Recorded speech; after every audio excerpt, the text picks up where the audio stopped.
علی 2 دن سے سوں سوں کر رہا تھا۔ سردی آتے ہی اسے زکام کی شکایت ہو جاتی تھی۔ اس نے دوا بھی لی مگر افاقہ نہ ہوا۔ اتفاق سے آج اس کی نانی امی گاؤں سے آئی ہوئی تھی۔ انہوں نے ننھے علی کو زکام میں گرفتار دیکھا تو انہیں ایک سدا بہار ٹوٹکا یاد آ گیا۔ فوراً آدھا چمچ ادرک چھوٹے چھوٹے ٹکڑوں میں کاٹی، اسے 1 کپ پانی میں ڈالا اور پانی ابلنے کے لیے رکھ دیا۔ جب پانی ابل گیا تو انہوں نے اس میں 1 چمچ چینی ملائی اور ادرک کی چائے علی کو پلائی۔ اگلے دن تک 2-3 بار یہ خصوصی چائے پینے کے بعد علی کا زکام ختم ہو گیا۔ ناظرین، یہ اس چیز کا کمال تھا جو غذا بھی ہے اور دوا بھی۔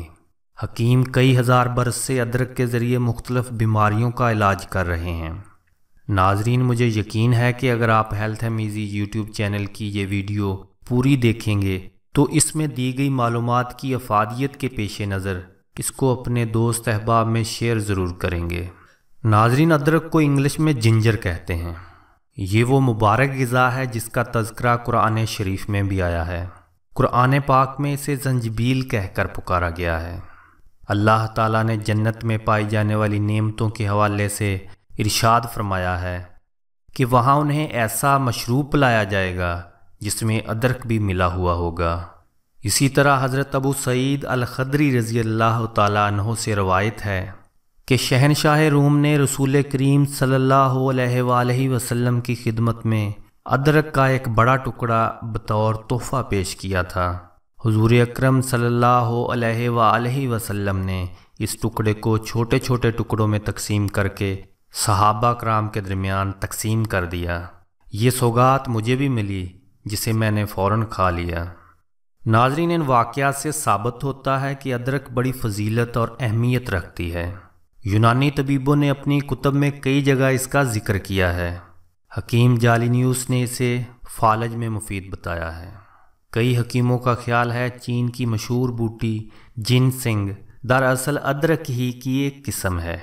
ادرک پر ہونے والی حالیہ ریسرچ نے بھی اسے معدے کی خرابی، گیس، تبخیر، جی کا متلانا اور انتڑیوں کی سختی میں انتہائی مفید قرار دیا ہے۔ ایک تحقیق میں یہ بھی معلوم ہوا ہے کہ یہ جرکان کے لیے بھی مفید ہے۔ اس مقصد کے لیے آدھا چائے کا چمچ ادرک کا رس نکال لیں، پھر اس میں اتنی ہی مقدار میں لیموں اور پودینے کا رس ملا دیں اور پھر اس میں 1 کھانے کا چمچ شہد ملا کر دن میں 3 مرتبہ استعمال کریں۔ یہ نسخہ بد ہضمی، افارہ، جی متلانا، بد مزاجی، چڑچڑاپن، بواسیر اور تھکن دور کرنے کے لیے بھی نہایت مؤثر ثابت ہوا ہے۔ ادرک میں غذا کے مضر اثرات کو ختم کرنے کی بھرپور صلاحیت ہوتی ہے۔ ثقیل اور بھاری غذاؤں مثلاً گوبھی وغیرہ کے ساتھ اسے استعمال کرنے سے یہ آسانی سے ہضم ہو جاتی ہیں اور ان کا بادی پن بھی دور ہو جاتا ہے۔ ادرک کو چھیل کر چھوٹے چھوٹے ٹکڑے کر کے نمک چھڑک کر کھانے سے بھوک کھل کر لگتی ہے۔ معدے کے ساتھ ساتھ جوڑوں، پٹھوں اور اعصابی درد میں بھی ادرک کو اکسیر کا درجہ حاصل ہے۔ پیٹ کا درد اور افارہ دور کرنے کے لیے بھی ادرک کھائی جاتی ہے۔ اگر آپ اپنا ہاضمہ درست رکھنا چاہتے ہیں تو کھانے کے بعد تازہ ادرک کا چھوٹا سا ٹکڑا چبا لیں۔ اس نسخے سے زبان کی میل بھی اترتی ہے۔ اس کے علاوہ معدے یا پیٹ میں پانی جمع ہو جائے تو مریض کو ادرک کا پانی پلائیں۔ یہ پانی پیشاب آور ہے اور پیٹ کا سارا پانی نکال دیتا ہے۔ ادرک انتڑیوں کی سوزش بھی ختم کرتی ہے۔ ناظرین، ادرک کو شریانوں میں خون جمنے یا گاڑھا ہونے سے روکنے والی بہترین قدرتی دوا سمجھا جاتا ہے۔ قدیم حکیموں سے دور حاضر کے ہربل ڈاکٹرز تک خون کی شریانوں میں کلاٹس کو جمنے سے روکنے کے لیے ادرک کا سہارا لیتے ہیں۔ یہی وجہ ہے کہ دل کے امراض میں بھی ادرک مؤثر ثابت ہوتی ہے۔ اس کے استعمال کا طریقہ کار یہ ہے کہ 1/3 چائے کا چمچ پسی ہوئی ادرک کو دونوں وقت کھانے کے درمیان 2 بار استعمال کیا جائے۔ ادرک کا رس عورتوں میں ماہواری یا حیض سے متعلق خرابیوں یا رکاوٹ میں بھی فائدہ دیتا ہے۔ اس کے لیے تازہ ادرک کا ٹکڑا لے کر 1 کپ پانی میں ابال لیں۔ اس میں تھوڑی سی چینی یا شہد ڈال کر دن میں ہر کھانے کے ساتھ پینا ماہواری یا حیض کی خرابی میں بہت فائدہ دیتا ہے۔ عورتوں کے علاوہ ادرک کا یہ نسخہ مردوں کی جسمانی قوت میں اضافہ کرتا ہے۔ اس کے علاوہ اعصاب کی کمزوری میں بھی نہایت مفید ہے۔ ادرک میں جراثیم کش اجزاء کی بھی وافر مقدار پائی جاتی ہے جو مختلف امراض کے خلاف قوت مدافعت میں اضافہ کرتے ہیں، یہاں تک کہ کینسر کے مرض میں بھی یہ مؤثر خیال کیا جاتا ہے۔ ناظرین، پھیپھڑوں میں جانے والی ہوا کی نالیوں میں تنگی، دمہ، کالی کھانسی اور ٹی بی کے مرض میں بھی ادرک کا استعمال انتہائی مؤثر ثابت ہوا ہے۔ اس کے لیے 2 کپ پانی میں 2 کھانے کے چمچ پسی ہوئی ادرک ابال کر رکھ لیں، پھر ہر 2 یا 2.5 گھنٹے کے بعد گرم کر کے استعمال کریں۔ اگر آپ نزلے میں گرفتار ہوں تو ادرک کا رس 3 ماشے، کالی مرچ 1 ماشا، لہسن 6 ماشا اور شہد 2 تولے ملا کر چٹنی بنا لیں اور اسے تھوڑا تھوڑا چاٹتے رہیں۔ سردی سے ہونے والے نزلے میں یہ چٹنی نہایت مفید ہے۔ گلا صاف کرنے کے لیے بھی ادرک بہت مفید ہے۔ ادرک چبانے سے منہ میں جمع ہونے والا لعاب گلا صاف کرتا ہے۔ گلے کی خراش یا زخم دور کرنے کے لیے ادرک کا چھوٹا سا ٹکڑا منہ میں رکھ کر چباتے رہیے۔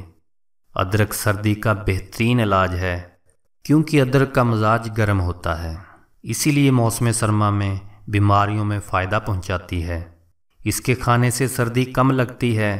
بعض لوگ ٹھنڈے یا نیم گرم پانی سے نہانے کے بعد جسم میں کپ کپی یا درد محسوس کرتے ہیں، وہ نہانے کے بعد ادرک کی چائے پئیں، انہیں اس سردی سے نجات مل جائے گی۔ ادرک کی چائے زکام کا بھی نہایت مؤثر علاج ہے۔ نارمل چائے میں بھی ادرک استعمال کی جا سکتی ہے۔ اس کا طریقہ یہ ہے کہ ابلتے ہوئے پانی میں چائے کی پتی ڈالنے سے پہلے ادرک کے چھوٹے ٹکڑے ڈال دیں۔ سردی، زکام اور بخار کی صورت میں یہ چائے بہت مفید ثابت ہوگی۔ آپ چائے کی پتی کے بغیر صرف ادرک کی چائے بھی پی سکتے ہیں۔ ادرک کی یہ چائے انسانی دماغ کو سخت ٹینشن اور تناؤ میں بھی سکون دیتی ہے۔ ناظرین، اگر ادرک کی چائے کا ذائقہ ترش لگے تو اس میں چینی کی بجائے شہد اور لیموں کا رس ملا کر اسے نہ صرف خوش ذائقہ بلکہ صحت کے لیے مزید فائدہ مند بنایا جا سکتا ہے۔ دوستو، ہیلتھ امیزی ایک ایسا منفرد یوٹیوب چینل ہے جس پر ہیلتھ اور لائف سٹائل کی تمام ویڈیوز جدید تحقیق کی روشنی میں تیار کی جاتی ہیں، اس لیے آج ہی ہیلتھ امیزی کو سبسکرائب کر لیں اور اس ویڈیو کو لائک اور شیئر کرنا بھی نہ بھولیے گا۔ دوستو، اللہ پاک سے دعا ہے کہ وہ آپ کو تمام خطرناک امراض سے محفوظ فرمائے، آمین۔ ہیلتھ امیزی یوٹیوب چینل کی اس ویڈیو کو اپنے دوست احباب میں ضرور شیئر کریں تاکہ وہ بھی اس سے فائدہ اٹھا سکیں۔ ہو سکتا ہے کہ آپ کا یہ عمل آپ کے لیے صدقہ جاریہ کا سبب بن جائے۔